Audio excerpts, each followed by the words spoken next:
What's your financial goal? You want more money? Turn what you know into dough. Start hanging out with the people who have it. You create wealth on your own terms. It is not only your right, but your duty to build wealth. You are fiscally fabulous, And it's time to enjoy your legacy. You're listening to Fiscally Fabulous with Dr. Teresa R. Martin, Esquire, a podcast that aims to provide you with the tools, guidance, and encouragement you need to build your wealth, enjoy your wealth, and leave a lasting legacy. Dr. Martin is an accomplished attorney, speaker, business consultant, and real estate strategist, an all-around self-made success who provides highly sought-after expert consulting in the creation, growth, and maintenance of generational wealth. Hello, everyone. On behalf of Dr. Teresa R. Martin, Esquire, my name is Chrissy Bartels, and you're listening to Fiscally Fabulous. House flipping. It's all the rage right now, from shows like Flip or Flop, Fixer Upper, and The Property Brothers, just to name a few. It's hard to turn on the TV or scroll through a news feed online without seeing some mention or image of a house being flipped. And driving around town, you're likely to see one or more signs up that read, "We buy ugly houses every day." With so much programming and advertisements around on the subject, it would seem everyone is flipping, or at least knows someone who is. But is flipping a house worth it? Well, before we get into answering that, for anyone who may still be in the dark on this, let's first answer the question, what is house flipping? House flipping is when a property investor buys a house with the intention to fix it up and quickly resell it. This can involve making much-needed repairs to the property, upgrading rooms like the bathroom and/or kitchen, as well as implementing a new design style and so on. All of these changes are done with the intention and hope of increasing the property's value. So, when the investor goes to turn around and sell it, he or she will be able to make a profit. And that brings us back to our first question. Can you still turn a profit by flipping a house? In this episode, we'll look to answer this question by exploring a handful of useful tips that you can use to increase your chances of a successful, profitable house flip.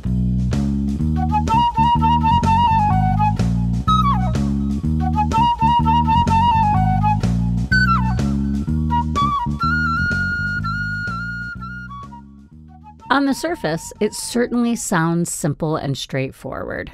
Buy a property at low cost, fix it up to increase its value, and turn around and sell it for a profit. It truly sounds like a no-brainer. But this simple narrative can be deceiving, as the house flipping process is anything but simple. It takes real effort and savvy to flip a house properly. With that in mind, I'd like to share with you some tips that can help ensure a successful house flip. Tip number 1. Have some extra money in the bank. It's common for those who flip houses to pay in cash for the property up front. After purchasing the property, they'll invest more funds to repair or remodel the home. Since we're already talking thousands of dollars in cash up front to pay for the property as the investor, you want to be sure you have that extra cash on hand. Not only to invest in the repairs and upgrades, but also to combat any unforeseen expenses. For example, let's say you decide to retile the bathroom floor, and you've based the costs on a certain type of tile. Unfortunately, days before the remodel is set to begin, you're informed that the tile you had originally selected is not available for at least 6 months. If you'd like to go with the same design, you're offered a very similar tile, but this would now cost you twice as much on the bathroom remodel. Now, of course, you could wait, but then you'd likely be losing money as you wouldn't be able to sell the home. And the idea here is to turn it around fast for the profit. Alternatively, you could go with a different, cheaper tile. In this case, you'd want to be sure this alternative, cheaper tile would still mesh well with your current design for the bathroom. Otherwise, you could be looking at a massive design headache. The point here is, whether you decide to wait, go with the more expensive tile, or opt for the cheaper tile, by having that extra money in the bank, you now have options. Having these options will especially come in handy during moments like these.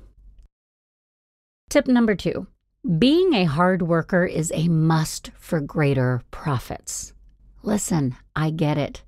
You've worked hard to research, find, and negotiate for the purchase of this property. Now it sounds nice to take a breather, relax, and rest your feet as you pat yourself on the back. But here's the thing. Your work is far from over. You may have completed round 1, but this process is not anywhere near done. You know the saying, the early bird catches the worm? Well, this is particularly true when it comes to house flipping. Ideally, you should be getting to work on it the day you buy it. Yes, the day you buy it. Look, every day you're not working on flipping that house is a day that someone is flipping a house, and will likely be ready one day sooner to bring that house to the market than you are. You've just lost 1 or more days of potential offers from home buyers. And for all you know, that day could have been when the perfect buyer came around. So don't wait. Have those celebrations after you've finished flipping and selling the house. Now, here are a few tips on how to keep that momentum going.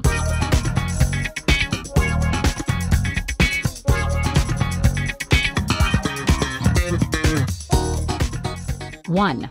Make sure to clear out any clutter or garbage found inside the home.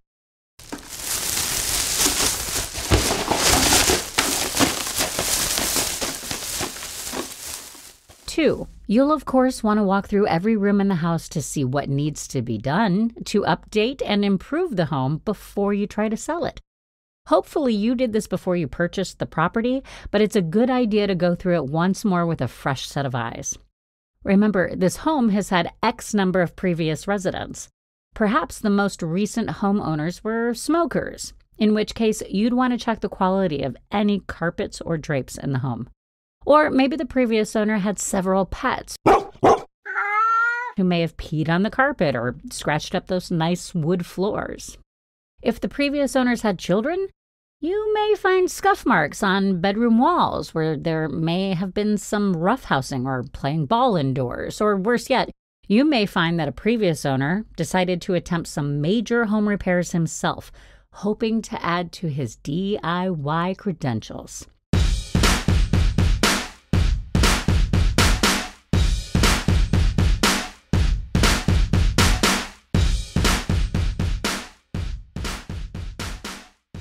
I know of someone personally who purchased a home and, after several years of living there with no major issues, suddenly discovered something unsettling about their master bathroom. One morning, they happened to notice the bathroom floor had an ever so slight dip. Barely noticeable at first. It became more prominent over time to the point where a home inspector was called in. To everyone's shock, what the inspector discovered was the shower had at one point been remodeled, and in doing so had been rigged to drain improperly, meaning the wood structure underneath the house had been getting wet and rotting slowly over time. Needless to say, they were shocked that the initial inspection at the time of purchase did not pick up on this. It would mean the homeowner would have to fix this in order to ever sell this house. The cost for this repair? Around $10,000. So, as you can see, it's a good idea to walk through each room early on so that you know what you're dealing with and can better estimate your expenses on the remodel. You certainly don't want to be blindsided by an unexpected $10,000 expense. 3. In consultation with your contractor, make a list of all the supplies you will need to complete the work. Knowing what you need and having the right supplies can save you a lot of money on the front end. This is another reason why it's so important to go through every room thoroughly. 4. Once you've successfully tackled the interior remodel, then you can move on to landscaping by adding some carefully placed bushes or flower beds, perhaps even a small tree or two. This will help give the home an inviting feel. Just make sure you time things right with the seasons. You certainly don't want to plant a bed of roses in the summer to spruce up the outside of the home when you're not going to be able to put it on the market until late fall. By then, your roses will have already died back, leaving the front yard with nothing but bare, bland flower stems. And sure, not having blooming flowers in the yard isn't necessarily going to put the sale in jeopardy, but it's always a good idea to make the best possible first impression. Let's take a quick break, and when we return, we'll dive even deeper into the topic of flipping houses. Have you been struggling to close your deals? Maybe you're ready to make a change and truly create wealth for yourself and your family. But real estate seems too intimidating and overwhelming.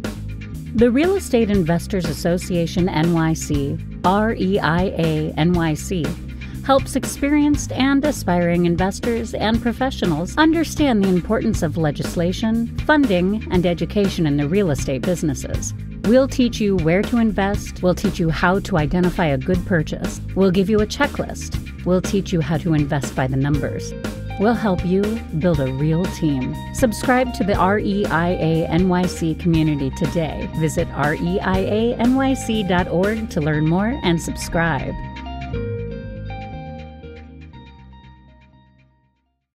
Getting back to our house flipping tips, here's number 3. Know what buyers look for.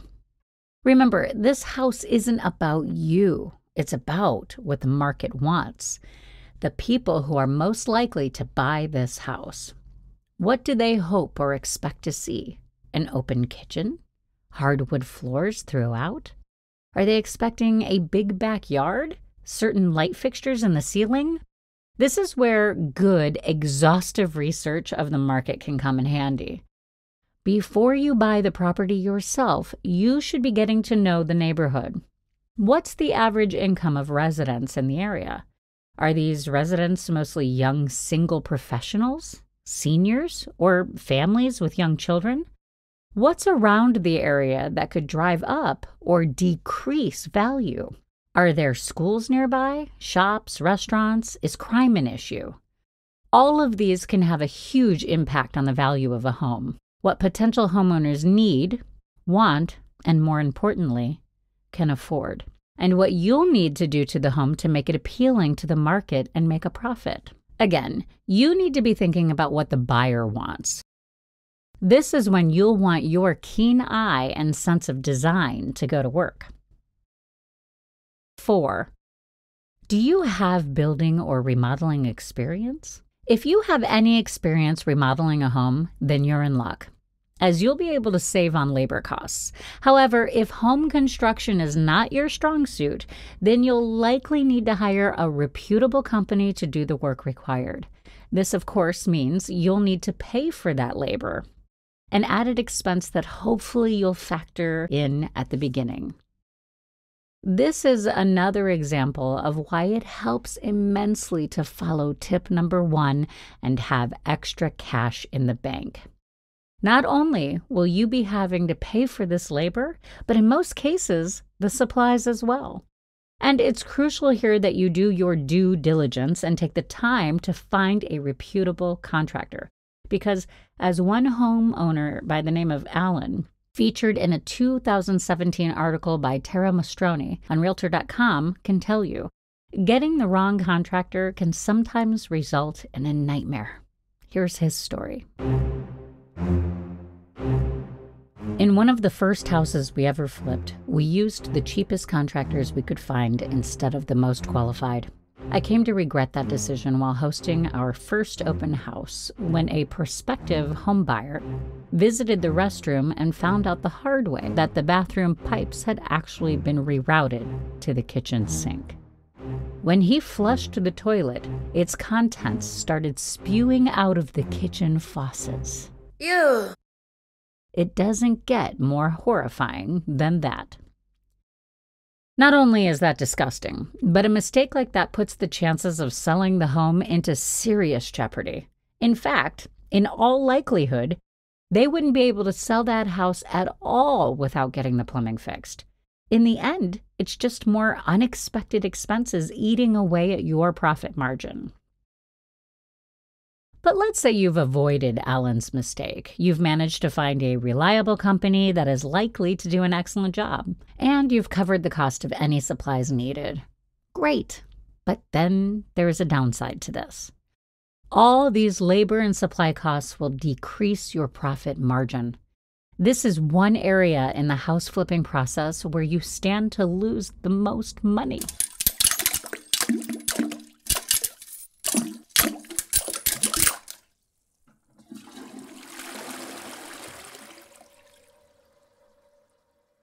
So what's one thing you can do to offset this potential loss of profit?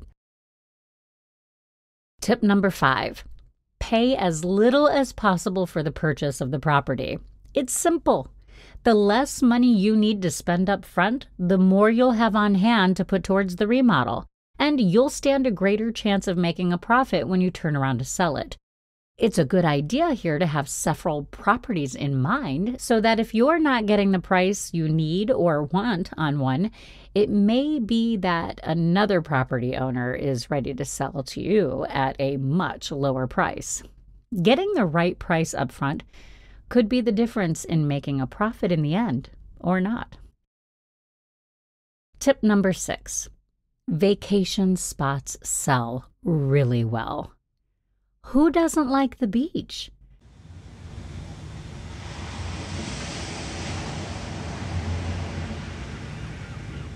Of course, not everyone does, but with the amount of beachside real estate programming on TV and online, you'd be forgiven if you thought just about everyone.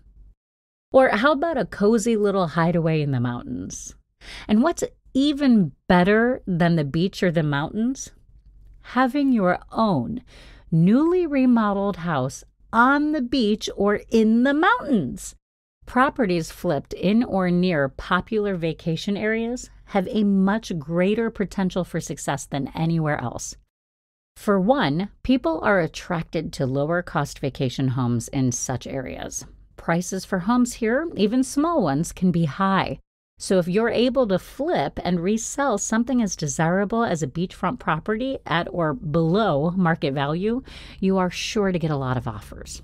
And if you've planned things properly on the front end, if you manage to purchase the property at the lowest possible price and keep those remodeling costs within reason, you may very well walk away with a profit when it's all said and done.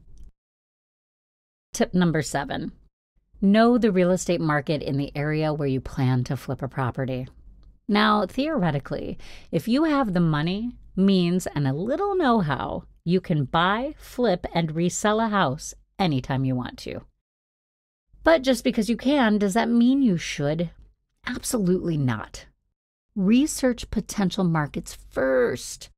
If you come to find no one is buying or mortgage loans are increasingly harder to come by, these are strong indicators that it may not be the best time to flip a house in this particular market. After all, what would be the point to flipping a house in a market where no one could buy it? You'd wind up sitting on a money pit.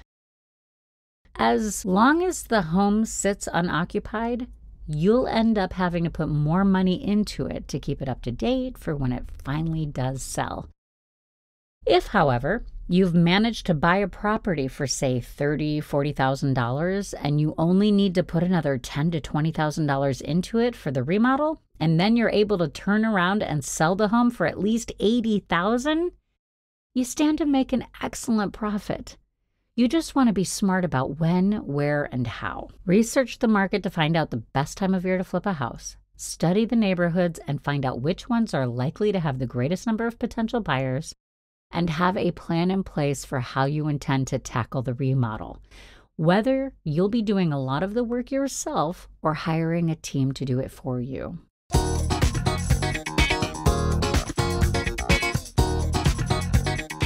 So, going back to our questions at the top of the episode, can you still turn a profit by flipping houses? Of course you can. But the real key here to getting there is following the steps outlined here. It isn't enough to just up and decide to randomly flip a house. With that strategy, you're likely to lose money, not make it. But if you follow these steps, if you take time to understand the intricacies of the market, if you budget wisely and keep extra cash in the bank, if you hire the right people and put your know-how and design skills to their best use, then yes, you can be successful flipping houses. And when you have made that profit, that's when you can relax, put up your feet, and celebrate.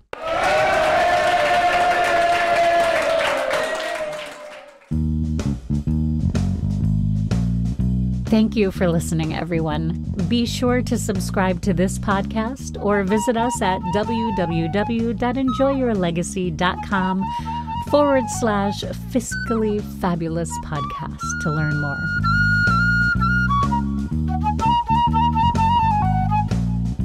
On behalf of Dr. Teresa R. Martin, Esquire, I'm Chrissy Bartels, reminding you to enjoy your legacy because you are fiscally fabulous.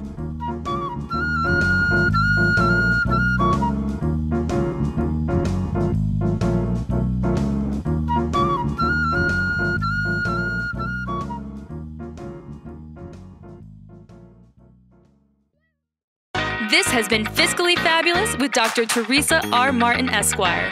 If you would like to learn more on how you can build generational wealth and leave a lasting legacy, go to www.enjoyyourlegacy.com and be sure to subscribe. Thank you for listening. Until next time.